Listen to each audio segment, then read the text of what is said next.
వచ్చేస్తారు. అది ఒక వ్యూహం. ఇవన్నీ చేయగలుగుతారు. కానీ వీటన్నిటికీ ఆ కాంగ్రెస్ లో అయితే అట్ట చేయగలరు. కానీ ఇదేమో ప్రాంతీయ పార్టీ పెట్టేశాడు.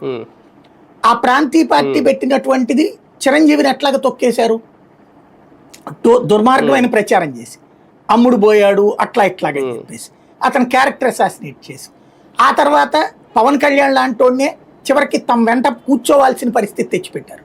పరుగులు పెట్టించారు పవన్ కళ్యాణ్. ఫైనల్ గా వాళ్ళతో కలిసి బ్రతకాల్సి వచ్చింది కదా, అతను ఇండివిజువల్ గా ఎదగలేని పరిస్థితి తెచ్చారు కదా. అంటే ఆ మీడియా దెబ్బకి తట్టుకోలేక వాళ్ళతో కాంప్రమైజ్ అయిపోయాడు. ఇక ఏకైక మొండోడు మూర్ఖంగా ముందుకెళ్ళగలిగినటువంటి వాడు ఇతను ఒక్కడే కనబడుతున్నాడు, జగన్మోహన్ రెడ్డి.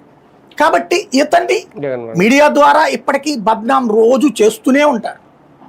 రెండవది కుంభకోణాలంటూ ఒక ఫీలింగ్. అంటే ఇక్కడ ఏం లేదు, ఇప్పుడు మద్యంలో కుంభకోణాలు జరగట్లేదా, ఇసుకలో కుంభకోణాలు జరగట్లేదా, గనుల్లో కుంభకోణాలు జరగట్లేదా, ఈ చర్చ జరగకూడదు. అప్పుడేదో జరిగింది లేదా వాళ్ళే తిన్నారు వీళ్ళు కూడా తింటారులేరా అనే ఒక ఫీలింగ్ కావాలి.